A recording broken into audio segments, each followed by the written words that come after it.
Greetings everyone. I hope you're well. It's a full moon energy today, and I wanted to hop on and do a quick video for you. Starting off with some questions that women in the group had been asking about the connection of the full moon to our wombs. Both of them, the full moon and our womb, follow, and this is, painting with broad strokes, they both follow a 28-day cycle. Most women who follow this traditional cycle will agree that they will bleed on the new moon and they will ovulate at the full moon. So this is 14 days between. So your first day of your period is when you bleed, and 14 days after that is when you are ovulating.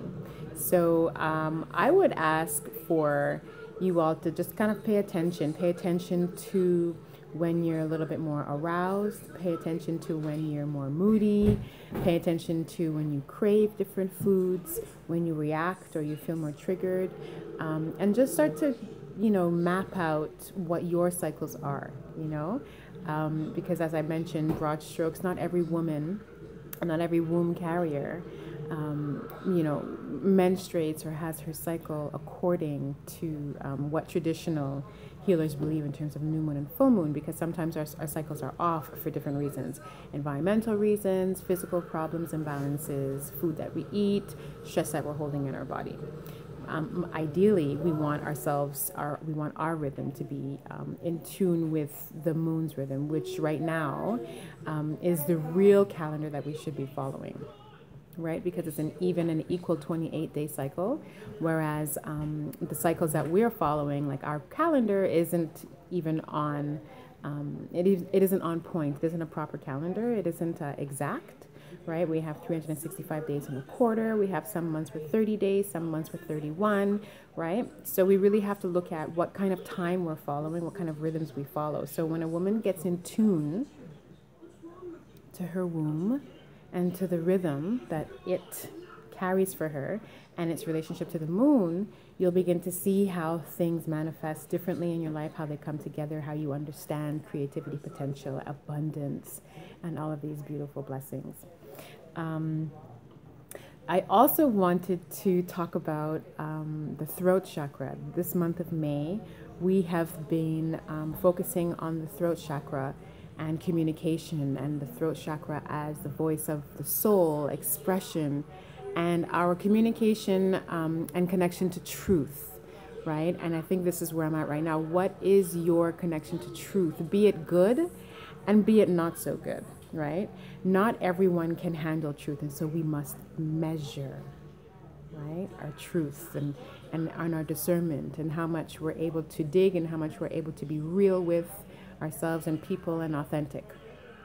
Okay, so I can say for me, one of my biggest challenges has been actually expressing myself. I realize that I'm coming up to my truth, which is that sometimes I, will not record my videos, and there's so many things I want to say, so many ideas and songs I want to sing, and I'm a really shy person, so I talk myself out of it. And so this is my truth that I am putting on blast on Front Street, and I'm calling myself on it, and challenging myself to show up for you all on a more regular basis, even if my hair is not done and my eyebrows are not well plucked. Well, I'm letting them grow in because I like when they're thick, and then I can play with them.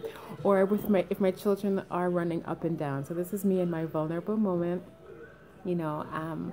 calling you all on your own vulnerabilities and what is your relationship to truth and who you are, right? And it's not about being judgmental with it. It's about accepting it, because it's only when you can accept it can you really, really hold yourself accountable to what you are creating and attracting in your life. So I think one of the final things I wanted to talk about have to do with grievances and carrying conditioning that we've been taught, and the suppression of your voice, and not allowing yourself, or not feeling as though you're allowing yourself, or you have the ability to express.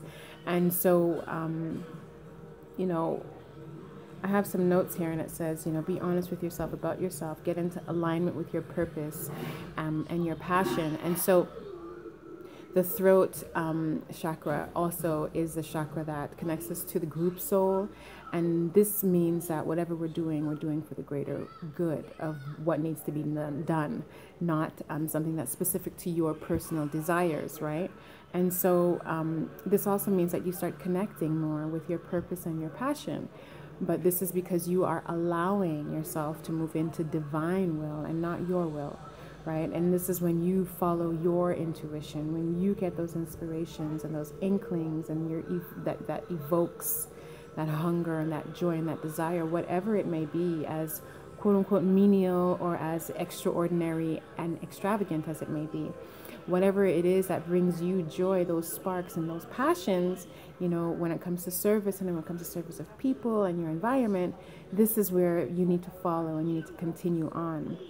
So I just want to encourage you all to, you know, keep loving, keep moving, keep pushing, keep striving. This Sunday, May 29th, I'm going to be talking for an hour and a half about the throat chakra communication and the heart chakra of unconditional love and giving. So I invite you all to come and check it out.